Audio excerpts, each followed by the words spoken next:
Hello class. Welcome back बच्चों।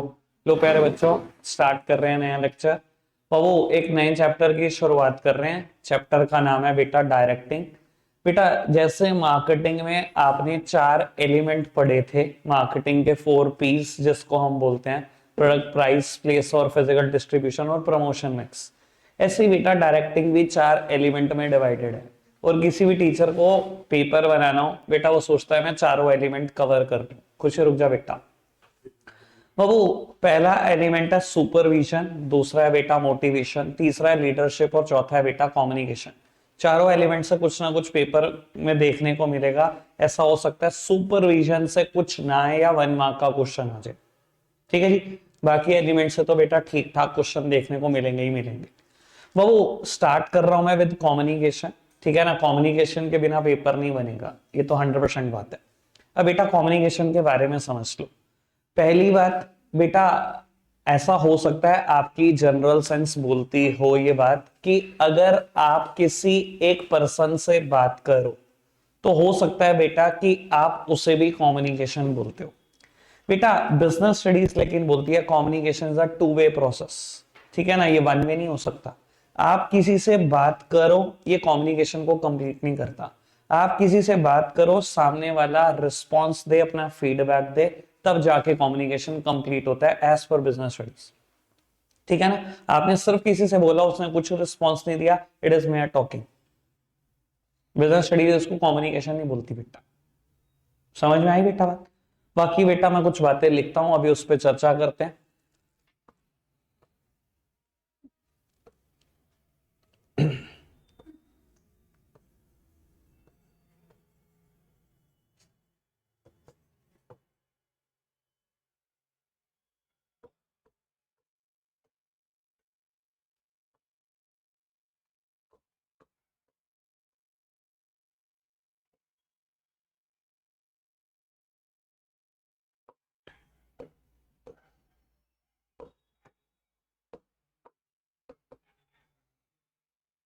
लो पुत्र, सब सामने देखते हैं।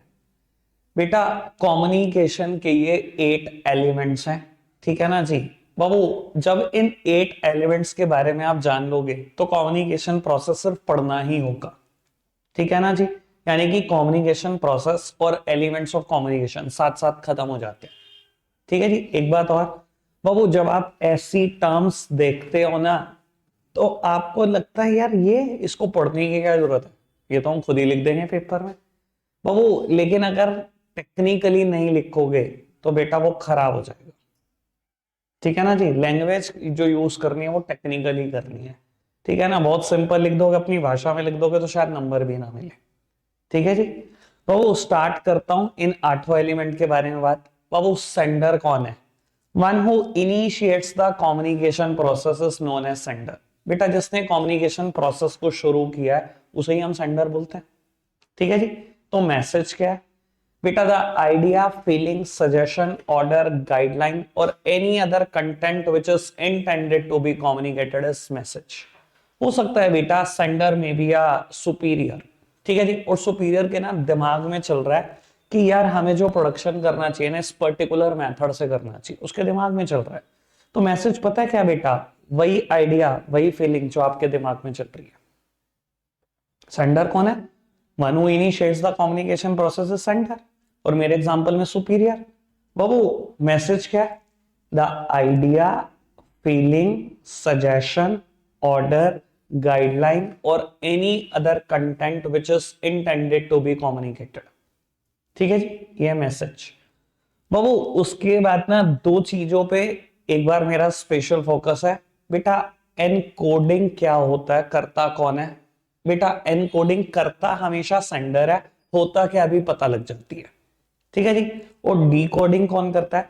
बेटा डिकोडिंग हमेशा रिसीवर करता है। ठीक है जी। एनकोडिंग होता क्या है बेटा? बाबू इस idea, feeling, suggestion, order, guideline को कन्वर्ट करना into the word, symbol, action, diagram, flow chart is known as encoding. ठीक है, आपके दिमाग में आइडिया है कि हमें प्रोडक्शन इस साल इस पर्टिकुलर मेथड से करना चाहिए। हो सकता है बेटा जब आप अपने सबऑर्डिनेट को समझाओ ये बात, ये आइडिया कम्युनिकेट करो तो कुछ वर्ड्स देकर करो। हो सकता है बेटा कुछ एक्शन करके समझाओ, हो सकता है बेटा कई डायग्राम ड्रॉ करके बताओ, हो सकता है कोई फ्लो चार्ट से बताओ। तो बेटा एनकोडिंग हमेशा करता सेंडर है। अपने मैसेज को या idea, feeling, suggestion, order, guideline को कन्वर्ट करना into the word, symbol, action, diagram, flow chart is known as encoding. समझ आई बेटा बात?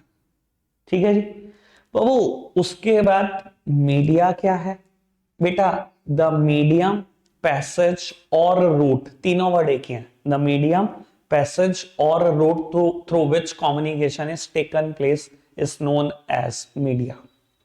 बाबू मीडिया में बी या face to face communication. Superior जो सबॉर्डिनेट से बात कर रहा है बेटा, फेस टू फेस बात कर रहा है, तो जो मीडियम है जिसके थ्रू कम्युनिकेशन हो रहा है वो फेस टू फेस कम्युनिकेशन है। बेटा मीडिया में भी या ईमेल, ऐसा हो सकता है बेटा मेल के थ्रू कम्युनिकेट किया जा रहा, ठीक है ना। मीडिया में भी या जूम मीटिंग बेटा, क्योंकि हम ऑफिशियल बातें कर रहे हैं, ये मत लिखाना मीडिया में भी या व्हाट्सएप, मीडिया में भी या मैसेंजर, ऐसी बातें मत लिख के आना, ठीक है जी। एग्जाम्पल को ऑफिशियल रखना, जो चीजें ऑफिशियली फॉलो होती है, ठीक है ना। मीडिया में भी या लेटर, में भी या ईमेल, में भी या जूम मीटिंग इन नाउअडेज, ठीक है ना। मीडिया में भी या फेस टू फेस कम्युनिकेशन, ठीक है जी। कोई दिक्कत, कोई परेशानी तो नहीं। बाबू डिकोडिंग क्या होता है बेटा? डिकोडिंग क्या होता है? Converting the encoded message into the language understandable by the receiver is decoding. बेटा ऐसा हो सकता है ना कि जो सबॉर्डिनेट है बहुत ज्यादा क्वालिफाइड नहीं है, जिनसे बात कर रहा है सुपीरियर, वो बहुत क्वालिफाइड नहीं है, पर इतने क्वालिफाइड है कि थोड़ी बहुत इंग्लिश समझते हैं, ठीक है, बोल नहीं पाते पर समझते हैं। बेटा सुपीरियर ने क्या किया, अपने आइडिया को जो वर्ड्स दिए ना वो इंग्लिश के वर्ड्स दिए, फेस टू फेस कम्युनिकेट कर रहा है, अपने आइडिया को वर्ड दे रहा है इंग्लिश के। ये सबॉर्डिनेट बैठे हुए सुन रहे हैं, वो क्या कर रहे हैं बेटा, फटाफट से क्या कर रहे हैं बेटा, इस इंग्लिश को ना हिंदी में कन्वर्ट कर रहे हैं। Converting the encoded message into the language understandable by the receiver is known as decoding. Receiver comfortable Hindi में है लेकिन वो बोल रहा है इंग्लिश के वर्ड, तो वो क्या कर रहे हैं, फटाफट कन्वर्ट कर रहे हैं, उनका माइंड बड़ी तेजी से कन्वर्ट कर रहा है, ठीक है ना जी। तो decoding is always done by the receiver. Decoding का सिंपल मतलब होता है एनकोडेड मैसेज को अपनी भाषा में कन्वर्ट कर लेता है रिसीवर, ठीक है जी। बाबू रिसीवर कौन है? तो whom the message has been sent is known as receiver, या बेटा जिसके लिए पूरा कम्युनिकेशन प्रोसेस हो रहा है वो रिसीवर, ठीक है ना जी। The person to whom message has been sent is known as receiver, ठीक है जी। कोई दिक्कत, कोई परेशानी तो नहीं है? तो देखो सर बड़ी सिंपल सिंपल वर्ड, ठीक है ना, पर लिखकर ऐसी लैंग्वेज में ही आने, ठीक है जी। बाबू अगर मैं ये 6 स्टेप बता चुका हूं, ठीक है जी, और ये 7th भी बता दूं, पर बेटा पूरे प्रोसेस में इसका जिक्र ना करूं, तो बेटा अगर सब कुछ भी ठीक लिख दिया और ये नहीं लिखा ना, तो बेटा ऐसे कटेगा और 0 मिलेगा, क्योंकि कम्युनिकेशन बिना इसके पूरा ही नहीं हो सकता। फीडबैक क्या है बेटा? बाबू the response given by the receiver is known as feedback. Communication is a two way process, खाली आप मैसेज दे दो ये कम्युनिकेशन पूरा होएगा ही नहीं जब तक सामने वाले का रिस्पॉन्स ना आ जाए। The response given by the receiver is known as feedback. कोई दिक्कत, कोई परेशानी तो नहीं? Last one is noise. देखो बेटा एनसीईआरटी ना एनकोडिंग के साथ नॉइस को लिंक करती है, डायग्राम ऐसा ही बना हुआ है एनसीईआरटी में, तो मैंने भी लिंक कर दिया। इसका मतलब पहली बात तो ये नहीं उड़ जाती कि नॉइस सिर्फ एनकोडिंग पर हो सकता है, ठीक है जी। नॉइस है क्या बेटा? कुछ लोग बोलते हैं नॉइस, कुछ लोग बोलते हैं barriers to the effective communication. Effective communication के बीच में एक रुकावट, ठीक है, या कुछ लोग बोलते हैं hindrance in the path of effective communication. Hindrance बोल लो, बैरियर बोल लो, नॉइस बोल लो, it is one and the same thing. बेटा नॉइस यकीन मानना किसी भी स्टेज पर हो सकता है, पूरी कम्युनिकेशन प्रोसेस के किसी भी स्टेज पर, इसका इनकोडिंग से कोई लेना देना नहीं है। हो सकता है इनकोडिंग पे भी हो, पर ऐसा जरूरी नहीं है सिर्फ इनकोडिंग पर ही हो, ठीक है जी, किसी भी स्टेज पर हो सकता है। लेट सपोज की बात करते हैं बेटा, जब सेंडर रिसीवर से बात कर रहा था, अब मीडिया में भी टेलीफोन कनेक्शन, ठीक है जी, फेस टू फेस कम्युनिकेशन था, वो टेलीफोन कनेक्शन में बात कर रहा था, कॉल पर बात कर रहा था, और एकदम से नेटवर्क चला गया, तो बेटा नॉइस क्या है, वो बेटा नेटवर्क का जान, नेटवर्क एरर ही बेटा नॉइस है। क्या बेटा उसकी वजह से कम्युनिकेशन इफेक्टिव कम्युनिकेशन हो पाया? नहीं हो पाया। नॉइस क्या है बेटा? Barrier to the effective communication, ठीक है जी, या hindrance in the path of effective communication. आपको बता देता हूं, पूरे के पूरे कम्युनिकेशन में सबसे इंपॉर्टेंट एलिमेंट है नॉइस, और आगे जो मैं टॉपिक बढ़ाने वाला हूं नॉइस ही बढ़ाने वाला हूं, और पेपर में 100% आएगा, 99 का कोई स्कोप नहीं है, ठीक है जी। अब एक बात बताओ, मुझे इनमें से क्या रिपीट करना है ये बताओ, क्या एलिमेंट आप चाहते हो कि मैं एक बार दोबारा बोल दूं? एनकोडिंग बाबू, converting the idea, feeling, suggestion, order, guideline into the words, symbol, action, diagram, flow chart is known as encoding. या मैं ऐसे भी बोल सकता था, converting the message into the word, symbol, action, diagram, flow chart is encoding. पर मेरे को लगता है और बढ़िया करो, मैसेज को मैंने एक्सपेंड कर दिया, converting the idea, feeling, suggestion, order, guideline into the word, symbol, action, diagram, flow chart is known as encoding, ठीक है जी। और बताओ, कुछ रिपीट कराना हो मुझसे इन 8 टर्म में से, इन 8 एलिमेंट्स में से, कुछ नहीं कराना। बाबू जहां आप कम्युनिकेशन एलिमेंट देखोगे शुरू होता हुआ, पेज नंबर क्या है, 67 पर, बेटा कम्युनिकेशन के 8 एलिमेंट है, और तुरंत बाद उसके बेटा कम्युनिकेशन का प्रोसेस है, ठीक है जी। एक काम करते हैं बेटा, ज्यादा देर तो नहीं पर 2 मिनट ले लो, 320 तक इसको पढ़कर बता दो मुझे जल्दी से। बेटा फर्दर टॉपिक हम शुरू कर रहे हैं नॉइस ही, पर बेटा नॉइस के मैंने आपको बताया 3 नाम हो सकते हैं, noise, hindrance in the path of effective communication, या barriers to the effective communication. बेटा अब हम बैरियर्स ही पढ़ने जा रहे हैं, ठीक है जी। 2 से 3 पेज अगर आप छोड़ोगे तो बेटा एक टॉपिक दिखाई देगा आपको जहां बैरियर्स हैं, और बेटा 4 तरीके के बैरियर कोर्स में है, और सब में बेटा 4-4, 5-5 हेडिंग भी हैं, ठीक है जी। पढ़ना शुरू करते हैं। आज का टारगेट है बेटा कम से कम 2 टाइप के बैरियर तो पढ़कर जाए। बेटा फर्स्ट टाइप है सिमेंटिक बैरियर, ठीक है जी। पेज नंबर होगा मेरा ख्याल 71, 72 पर, 72 पर है वो। सिमेंटिक बैरियर पढ़ने जा रहे हैं, मेरी तरफ देखो पहले, अब मेरी तरफ देखो बाबू। सिमेंटिक बैरियर या तो रिलेट करेंगे एनकोडिंग से, या रिलेट करेंगे डिकोडिंग से। अब मेरा ख्याल एनकोडिंग और डिकोडिंग का मतलब सबको पता है बाबू, यानी कि या तो जो सेंडर था वो अपने आइडियाज को, अपनी फीलिंग को ठीक वर्ड नहीं दे पाया, या ठीक एक्शन नहीं दे पाया, या ढंग से समझा नहीं पाया, या इसने तो बिल्कुल ठीक सब कुछ किया, बेटा रिसीवर उसको अपनी भाषा में ठीक से कन्वर्ट नहीं कर पाया, ठीक है ना। देखो बेटा कम्युनिकेशन पूरा पता कब होता है, जब आप जिस भाषा में जिस चीज को समझाना चाहते थे उसी भाषा में उसी तरीके से रिसीवर तक पहुंच जाए तो कम्युनिकेशन पूरा हुआ। आप समझाना कुछ और चाहते थे, इसने मतलब कुछ और निकाल दिया, तो कम्युनिकेशन नहीं है, ठीक है ना। जैसा आप समझाना चाहते थे अगर बिल्कुल रिसीवर के पास वैसा ही पहुंचेगा तो बेटा कम्युनिकेशन पूरा होगा, वरना कम्युनिकेशन में कहीं ना कहीं कोई बैरियर है, ठीक है जी। Semantic barrier are either related with encoding और it is related with decoding, यानी कि दिक्कत या तो यहां पर है या दिक्कत यहां पर है। ये बात समझ में बाबू। स्टार्ट करते हैं पहले सेकंड हेडिंग के साथ। हेडिंग का नाम है सिंबल विद डिफरेंट मीनिंग। बेटा देखो इंग्लिश एक ऐसी भाषा है जहां बेटा एक ही वर्ड के बहुत सारे मतलब है। देखो हेडिंग का नाम भी है सिंबल विद डिफरेंट मीनिंग, एक ही वर्ड के बहुत सारे मतलब है। अगर हम बेटा एक नॉर्मल डिक्शनरी भी उठा दे तो एक वर्ड के आपको देखते हो बेटा कितने सारे मतलब नजर आते हैं, कितने सारे सिनोनियम्स नजर आते हैं। और अगर ऑक्सफोर्ड जैसी डिक्शनरी उठा दे तो पता नहीं कितने ही हो जाते हैं वो, ठीक है ना। एक एनसीईआरटी का एग्जाम्पल है बेटा, वहां पर ना वैल्यू वर्ड के डिफरेंट मीनिंग को बताया गया। अगर मैं कहूं बेटा what is the value of this ring, एक डायमंड शॉप में था, आपने रिंग उठाई, आपका what is the value of this ring, या वैल्यू का मतलब प्राइस से, ठीक है। मैं पूछूं बेटा what is the value of learning computer skills, computer skills सीखने की क्या फायदे हैं या मेरा मतलब इंपॉर्टेंस है, और मैं कहूं आई वैल्यू आर फ्रेंडशिप, मुझे अपनी फ्रेंडशिप की बहुत कद्र है, तो यहां कद्र से है मतलब, तो एक ही वर्ड ही तो है वैल्यू, अलग अलग सेंस में अलग अलग जगह पे यूज हो रहा है बेटा।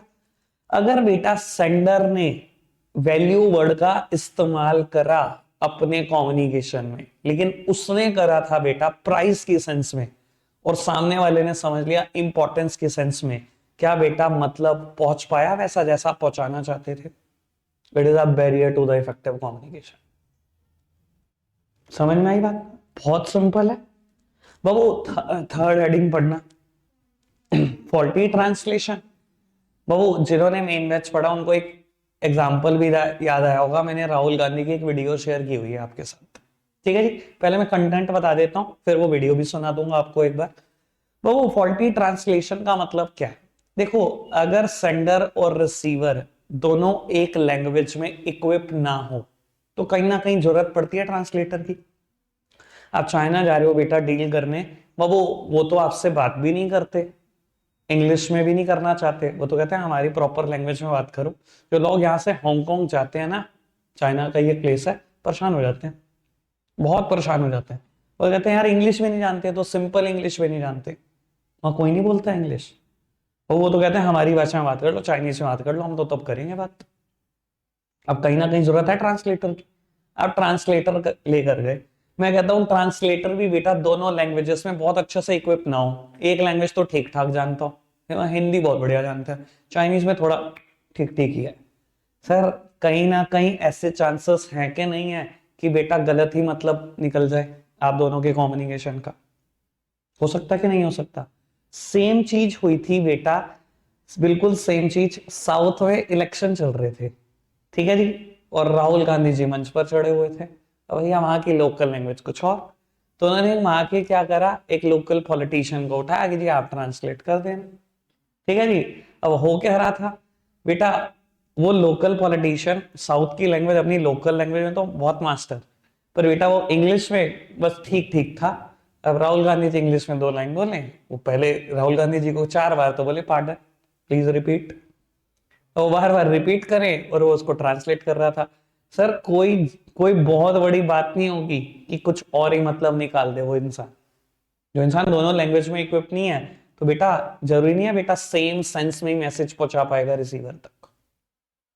समझ में आती है बात? मैं भी वीडियो भी शेयर कर दूंगा, ठीक है, मैं हमेशा शेयर करता हूँ बैच में वो। समझ में आई बेटा फॉल्टी ट्रांसलेशन क्या है? क्लियर?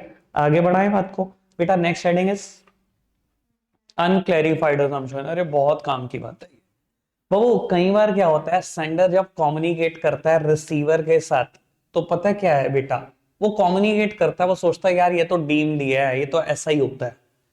यानी कि बेटा कम्युनिकेशन के साथ जुड़ी हुई है एक अजम्पशन जो आप क्लैरिफाई नहीं करते, बस आपके दिमाग में चल रही है, और आप सामने वाले से उम्मीद करते हो वो तो समझ ही जाएगा, उसका तो आईक्यू बहुत अच्छा है, ये तो जनरल नॉलेज है।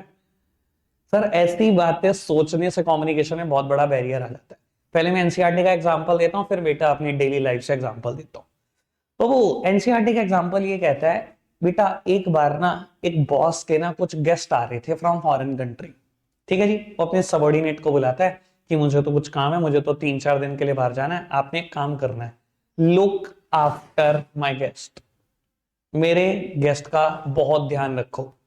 जब बेटा वो बोल रहा था ना मेरे गेस्ट का बहुत ध्यान रखना, तो बेटा उसके दिमाग में तो अजम्पशन चल रही है कि इनकी ट्रेवलिंग का भी, फूडिंग, लॉजिंग, अकोमोडेशन सबका ध्यान होगा, पर ये बात क्लेरिफाई नहीं कर रहा कि इन सब चीजों का ध्यान रखना है। उसने कहा जो मैंने बोल दिया ध्यान रखना है तो ध्यान रखेगा ये। बेटा अब सबॉर्डिनेट को समझ नहीं आया ध्यान कैसे रखना है, उसने उनको एयरपोर्ट से रिसीव किया, होटल छोड़ा है, उन्होंने कहा होटल वाले बहुत अच्छा ध्यान रखते हैं, बॉस ने कहा ध्यान रखना है, होटल ही रहेंगे, और आ गया उठ के। क्या सच में वैसा ध्यान रखा क्या जैसे बॉस के माइंड में चल रहा था? यही तो बैरियर है। और बैरियर आया किसकी वजह से? Unclarified assumption.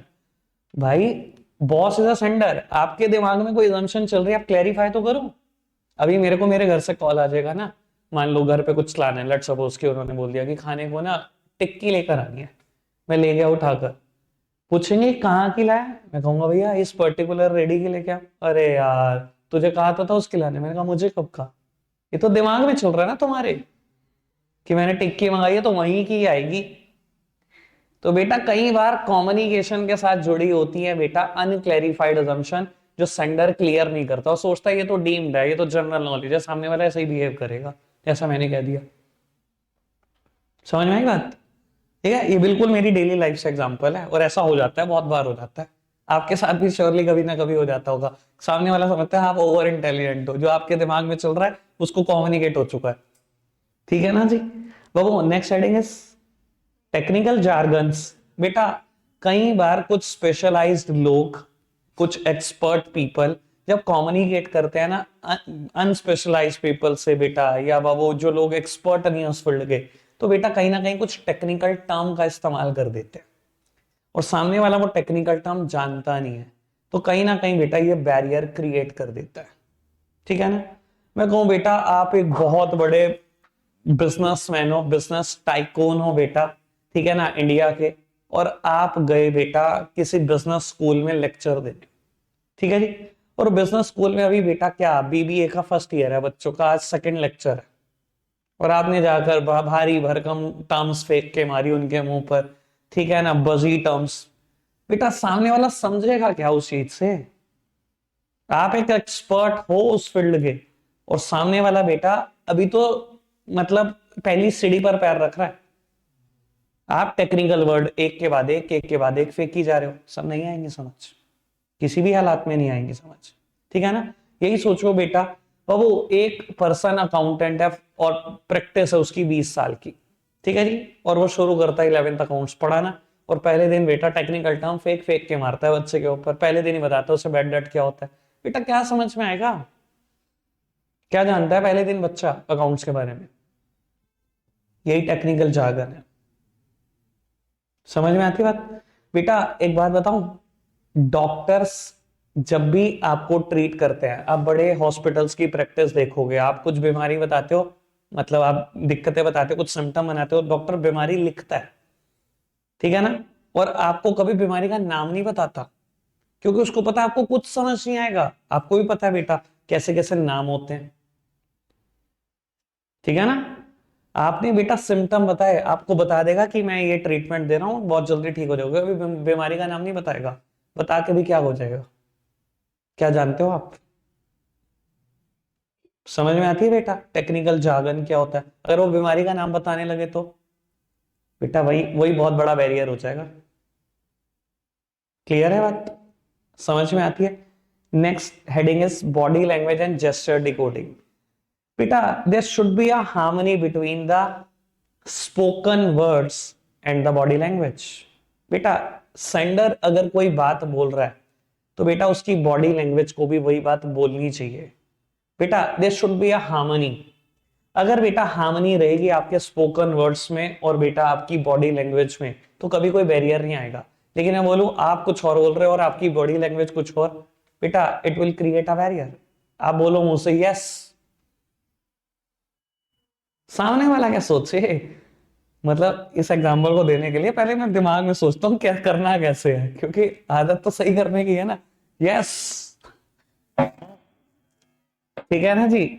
तो बेटा सामने वाला समझ नहीं पाएगा, आप सामने वाले को कंफ्यूज कर रहे हो, रिसीवर को कंफ्यूज कर रहे हो कि इसका क्या मतलब निकाले, सच में आपका मतलब यस से है क्या? क्योंकि आपकी बॉडी लैंग्वेज तो नो बोल रही है और आपके स्पोकन वर्ड्स यस बोल रहे हैं।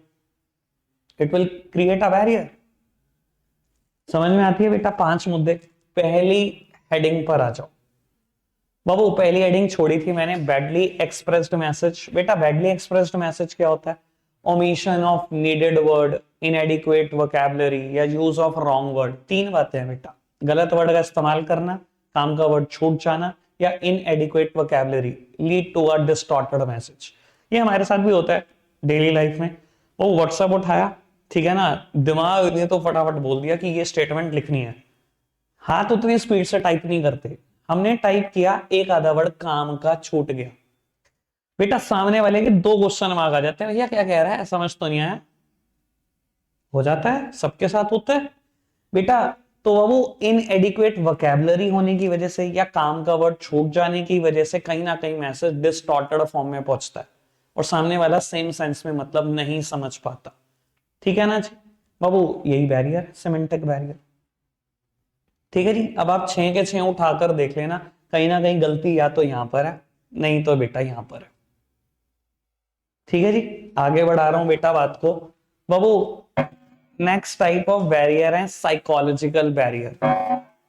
साइकोलॉजिकल बैरियर बेटा रिलेट करते हैं स्टेट ऑफ माइंड से। इधर देखना, अब देखो, अब आपको सच में पता लगेगा कि नॉइस हमेशा इनकोडिंग पर नहीं हो सकती। बाबू साइकोलॉजिकल बैरियर रिलेट करेंगे स्टेट ऑफ माइंड से। वो स्टेट ऑफ माइंड सेंडर का हो सकता है, वो स्टेट ऑफ माइंड रिसीवर का हो सकता है, वो स्टेट ऑफ माइंड दोनों का हो सकता है। बेटा एक बात बताओ, बहुत ज्यादा सैड हो आप, या बहुत ज्यादा एंगर में हो, या बहुत ज्यादा वरी में हो, या बहुत ज्यादा एक्साइटमेंट में हो, ये सब स्टेट ऑफ माइंड ही है, जो भी मैंने बोले चारों। बेटा इस सिचुएशन में ना जनरली बेटा ओरिजिनल सेंस में बेटा बात समझ आती नहीं है। हम बहुत ज्यादा एक्साइटमेंट में होंगे तब भी नहीं समझ में आएगी, बहुत ज्यादा गुस्से में होंगे वैसे ही नहीं हम बात समझते किसी की, ठीक है ना, बहुत ज्यादा वरी में होंगे तो समझना चाहते होंगे तब भी दिमाग समझने नहीं देता। तो बेटा ये सब स्टेट ऑफ माइंड ही है। ठीक है जी, तो बेटा स्टेट ऑफ माइंड की वजह से भी बैरियर हो सकता है, मतलब समझ में आ रहा है? ठीक है जी। बेटा सिमेंटिक बैरियर किससे रिलेट करता है? एनकोडिंग और डिकोडिंग, इन दोनों में से किसी वजह से। Psychological state of mind, either of sender और रिसीवर और बोथ। ठीक है जी। बाबू पहली हेडिंग है प्री मैच्योर इवैल्यूएशन। ये बहुत काम की बात, मजेदार बात है, ये टॉपिक इतना जनरल है ना, मुझे पढ़ाने में बहुत मजा आता है। प्री मैच्योर इवैल्यूएशन होते हैं बेटा कहीं धरती पे लोग जिनको एक्साइटमेंट बहुत पसंद है, जिनको बात डाइजेस्ट नहीं होती। बेटा आप बोलना क्या शुरू करते हो, कहते बस बस बस बस मैं समझ गया, बस बस ज्यादा बोलने की जरूरत नहीं भाई, मेरे को समझ में आ गया। तो बेटा चीजें प्री मैच्योर इवैल्यूएट करते हैं, आपको कंप्लीट ही नहीं करने देते आपकी बात। ठीक है ना, उसने पूछा जी, एक एड्रेस पूछना था आपसे, ठीक है जी, कोई दुकान का नाम लिया, कोर्ट रोड पे या दुकान है, उसने कहा हाँ मैं जानता हूँ। उसने कहा देख तू जाएगा ना एक्सिस बैंक कोर्ट रोड पे, जैसे ही तू टर्न लेगा, अरे बस मैं समझ गया, बस बस बस मैं गया हूँ उस दुकान पे, ठीक है मुझे याद आ गया। बोलने नहीं दिया आपने, यही प्री मैच्योर इवैल्यूएशन है। और ऐसे बंदे पता है क्या करते हैं, एक्सिस बैंक के बाहर खड़े होकर फोन करते हैं, यार दुकान नहीं मिल रही। समझ में आई बेटा बात? तो बाबू सेंडर जिस सेंस में बात समझाना चाहता था, आपने समझी कहां, आपने तो उसको रोक लिया और प्री मैच्योर इवैल्यूएट कर लिया, अपने आप ही मतलब निकाल लिया। लोग निकालते हैं ना अपने आप ही मतलब। कई बार बेटा आप बड़े सीरियस टोन में कोई बात कहते हो, वो सोचता है कि यार मेरे साथ मजाक कर रहा है, मेरी मजाक बना रहा है। तो बेटा ऐसे बंदों का कुछ नहीं कर सकते आप, जो प्री मैच्योर इवैल्यूएट करते हैं, आपके सेंटेंस पूरा करने से पहले वो चीजें कहते हैं हाँ जी बिल्कुल बिल्कुल मेरे तो समझ में आ गई। ठीक है जी, कोई दिक्कत कोई परेशानी तो नहीं। बेटा second heading is lack of attention. मेरे साथ तो रोज होता है भैया, आपके साथ भी होगा। मैंने एग्जाम्पल भी दिया था आपको लैक ऑफ अटेंशन का, बहुत प्यारा। चलो दो एग्जाम्पल की बात करते हैं, एनसीईआरटी और एक अपने एग्जाम्पल की बात करते हैं। बाबू जब आप किसी को अटेंशन नहीं देते, और कम्युनिकेशन का एक नियम भी है बेटा, they should be eye contact, और आई कॉन्टैक्ट ना हो ना मतलब अटेंशन ना हो, तो सच मायने में ना बेटा मतलब निकाल ही नहीं पाओगे ओरिजिनल सेंस में। मैं कहता हूं बेटा एक बॉस अपने कैबिन में बैठा हुआ है, ठीक है जी, और उसके भी सुपीरियर ने, उसके भी बॉस ने बेटा उससे ना कुछ पेपर मंगाया, जो उसको दिया था, बड़ा इंपॉर्टेंट पेपर कहा था संभाल के रखना। वो ढूंढ रहा है, आधे घंटे से मिल नहीं रहा, बहुत परेशान है। ठीक है जी, इतने में उसका सबॉर्डिनेट एंट्री लेता है, सर वो देख भी नहीं रहा, उसको ढूंढने में लगा पेपर। सर वो मेरे बच्चे की तबीयत बहुत खराब थी, आज डॉक्टर के पास अपॉइंटमेंट है, मुझे 3 बजे जाना है। क्या करेगा वो इस चीज में रिएक्ट, आपको बता दो, खुद बता दो क्या रिएक्शन होगा। अगर ठीक है थोड़ी देर बाद मिलना आके, ऑब्वियसली यही आंसर होगा, यार चलो चलो ठीक है देखेंगे 3 बजे देखेंगे, यही करेगा ना रिएक्ट। बाबू अब सामने वाला कितना भी मजबूर हो, आपको उसकी मजबूरी दिखेगी ही नहीं। क्यों? क्योंकि बेटा आपकी अटेंशन ही नहीं उसकी बात पर, आप पहले से प्री ऑक्यूपाई हो किसी वर्क में, कभी भी मजबूरी दिखाई नहीं देगी। समझ में आ रही है बेटा बात? ठीक है ना जी, क्योंकि उसका दिमाग पहले से फुल है किसी टेंशन से, वो बहुत वरी में है, समझ ही नहीं आ सकती बेटा बात कभी ओरिजिनल सेंस में। ठीक है जी, और ऐसा मेरे साथ भी होता है, टीवी चल रहा है और वॉल्यूम भी ठीक ठाक, कोई बहुत ज्यादा नहीं है, मैच चल रहा है और बहुत खतरनाक मोड में मैच है, वर्ल्ड कप चल रहा है, और माता जी की आवाज आ रही है किचन से कि खाना बनाओ, और भाई हमें कहां सुनाई देगा, हमें तो मैच इंपॉर्टेंट है, ठीक है ना। 2-3 बार आवाज मारने का रूम में ही आ जाएंगी और हिला ही देंगी पूरा, भैया तेरे से ही बात कर रहे हैं, खाना बना दे। तो बेटा यही होता है लैक ऑफ अटेंशन, कभी ओरिजिनल सेंस में मतलब समझ ही नहीं आ सकता। ठीक है जी, समझ में आ रही है बेटा सारी बात। बाबू third heading is loss by transmission and poor retention. बेटा वैसे बता देता हूं, लॉस बाय ट्रांसमिशन वाली बात कल दोबारा आएगी, पर कल इसकी चर्चा नहीं होगी, चर्चा सिर्फ आज होगी। ठीक है जी, पहले तो ये समझो इस हेडिंग में दो अलग अलग बातें हैं। लॉस बाय ट्रांसमिशन एक अलग चीज है, पुअर रिटेंशन एक अलग चीज है। बाबू देखो, अगर मैं कहता हूं आपकी रिटेंशन पावर पुअर है, ज्यादा देर तक चीजों को रिटेन नहीं कर पाते, तो बेटा उसकी वजह से बैरियर आएगा, नो डाउट आएगा। ठीक है जी, और मैं आपको बता देता हूं ऑब्वियसली बेटा ऐसा नहीं होता कि किसी इंसान की हर चीज को लेकर रिटेंशन पावर पुअर होती है। जो चीजें उसकी इंटरेस्ट की होती है ना, उसको सालों साल याद रख सकता है, सालों साल। ठीक है ना, मैं आपको बता देता हूं, जो भी चीज आपके इंटरेस्ट की है ना, आज आप खुद सोच के देख लेना ये बात, आपको वो बातें बेटा कई कई साल तक याद रह जाएंगी। और जो चीज आपके इंटरेस्ट की नहीं होगी ना, वो बेटा इतने क्विकली भूलोगे तो आपको लगेगा क्या यार मैं 15 मिनट में बात भूल गया। ठीक है ना जी, मैं इस चीज का एग्जाम्पल देता हूं ना आपको। फैमिली ने बुलाया, भाई इतना क्वांटिटी में ये दाल लेकर आ, और मेरे घर से कहां से प्रोविजन स्टोर 10-15 कदम पर दूर है, और मैं लेकर पहुंच गया भैया पैसे, और वहां बोल के अरे यार कितनी क्वांटिटी गई थी और कौन सी दाल गई थी, और वहीं से फोन कि भैया कौन सी दाल गई थी, कितनी क्वांटिटी गई थी। सिर्फ 15 कदम चलने पर अपनी इंटरेस्ट की चीज नहीं है ना, तो बाबू रिटेन भी कभी नहीं रहेगी, याद ही नहीं रहती। ठीक है ना जी, और ये बैरियर है। ठीक है जी, और कोई चीज अपने इंटरेस्ट की है वो सालों साल याद रखती है। 9th क्लास में पढ़ना शुरू किया था मैंने पहली बार, ठीक है जी, और 8 तक तो ऐसे निठल्ले थे। 9th क्लास में पीरियोडिक में कितने नंबर आए थे, हाफ ईयरली में कितने आए थे, सेकंड पीरियोडिक में कितने आए थे, फाइनल में कितने आए थे, 10th 11th 12th पूरी बीकॉम पूरी सी पूछ लो, मैं एक एक चीज बता दूंगा, रिजल्ट रख के आप चाहे मैच कर लेना। मेरे इंटरेस्ट की चीज है ना, आज तक याद है, और जो चीज मेरे इंटरेस्ट की नहीं है वो मैं सेकंड्स में भूलता हूं। ठीक है जी, समझ में आती है बेटा बात। बाबू अब मुद्दा उठता है लॉस बाय ट्रांसमिशन क्या चीज है।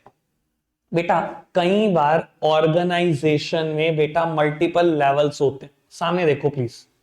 कई बार ऑर्गेनाइजेशन में बेटा मल्टीपल लेवल है, और बेटा बात शुरू हुई है यहां पर, और बेटा पहुंचनी है लास्ट लेवल तक। ठीक है ना बेटा, कहीं ना कहीं ट्रांसमिट होते टाइम, कहीं ना कहीं ट्रांसमिट होते टाइम बेटा बैरियर आ सकता है। ट्रांसमिशन समझ रहे हो बेटा, ट्रांसफर होते टाइम इंफॉर्मेशन कहीं ना कहीं बैरियर आ सकता है। और बेटा ऐसा बैरियर सिर्फ ओरल फॉर्म ऑफ कम्युनिकेशन में होता है, ये बात एनसीईआरटी भी लिखती है, रिटन फॉर्म में कभी ऐसा बैरियर हो नहीं सकता। मैं कहता हूं बेटा, आप प्रिंसिपल हो किसी स्कूल के, और आपको बेटा लोएस्ट लेवल तो कोई बात कम्युनिकेट करनी है। लेट्स सपोज कि बेटा कोई छुट्टी का मैसेज है जो आपको कम्युनिकेट करना है हर क्लासरूम में। ठीक है जी बेटा, प्रिंसिपल जनरली क्या करते हैं, कहीं ना कहीं बेटा नोटबुक में प्रॉपर मैसेज लिखकर भेजते हैं, हर क्लास में आता है, जो भी टीचर प्रेजेंट होती है पूरी की पूरी अनाउंसमेंट कर देती है। क्या कोई बैरियर हुआ ट्रांसमिशन में? सर हो ही नहीं सकता रिटर्न फॉर्म में बैरियर, हमेशा अराइज ही कब होगा, ओरल फॉर्म में। मैं कहता हूं आपके स्कूल की छुट्टी होती है 2:30 बजे, 2:25 पे डीएम की तरफ से नोटिफिकेशन आता है कि 3 दिन के लिए स्कूल बंद है या कल के लिए स्कूल बंद है, कोई इमरजेंसी है। ठीक है, आपने टाइम देखा 2:25, 5 मिनट बेल बजने वाली है, बेटा आपने फटाफट से आसपास में जितने टीचर थे सबको बुलाया कि सारी क्लासेस में कम्युनिकेट कराओ कल छुट्टी है। सर बड़े प्रोबेबल चांसेस हैं, बड़े हाई चांसेस हैं कि एक आध क्लास रह जाएगी, मानते हो ना। ओरल फॉर्म है बेटा कम्युनिकेशन की, और मल्टीपल लेवल से ट्रांसमिट होनी है, सर रह सकती है, कोई बड़ी बात नहीं है इस चीज। क्लियर है बेटा बात, समझ में आती है। And last heading is distrust. बेटा ये बात सोचकर देख लेना अपनी जिंदगी पर, अगर बेटा सेंडर और रिसीवर एक दूसरे पर ट्रस्ट नहीं करते तो कभी भी बात ओरिजिनल सेंस में समझ नहीं आती। गलत जगह ही नहीं सोचनी, अच्छी जगह भी सोच सकते हो। ठीक है ना जी, गलत जगह सोचनी शुरू कर दी, कृष्णा भाई ऐसे नहीं सोचते। ठीक है जी, वो सेंडर और रिसीवर अगर आपस में ट्रस्ट नहीं करते तो मैसेज कभी ओरिजिनल सेंस में समझ नहीं आता। और वो सेंडर ऐसा हो सकता है आप हो, और वो रिसीवर हो सकता है आपकी मम्मी हो। ठीक है, हाँ ऐसा मैंने पिछली बार भी एग्जांपल दिया था। बाबू भगवान ना करे किसी के साथ कभी हो, ठीक है जी, बाबू एक एक्सीडेंट घट जाता है आपके साथ, ठीक है जी, जिसमें एक्टिवा का आगे का वाइजर टूट जाता है, दो चार अंजर पंजर हिल जाते हैं, और आपके भी अंजर पंजर थोड़े से हिल जाते हैं, आप पहुंचे घर मरे हाल। ठीक है जी, और आपने बोल दिया भाई साहब कैसे चलाते हैं समझ नहीं आता, सामने वाले सामने से दो चाटे आएंगे, ठीक है ना, तू ही तेज चला रहा होगा, मतलब ही नहीं है सामने वाले का, तो आप जितनी मर्जी गाली देते रहो सामने वाले को, पढ़ने आपको ही है। ठीक है ना जी, तो सेंडर और रिसीवर अगर आपस में ट्रस्ट नहीं रखते तो मैसेज कभी कहीं आ सकता है ओरिजिनल सेंस में, समझ आएगा ही नहीं, कभी भी नहीं आएगा। ठीक है जी, रखते हैं आज के लिए इतना ही है बेटा, बाय बाय।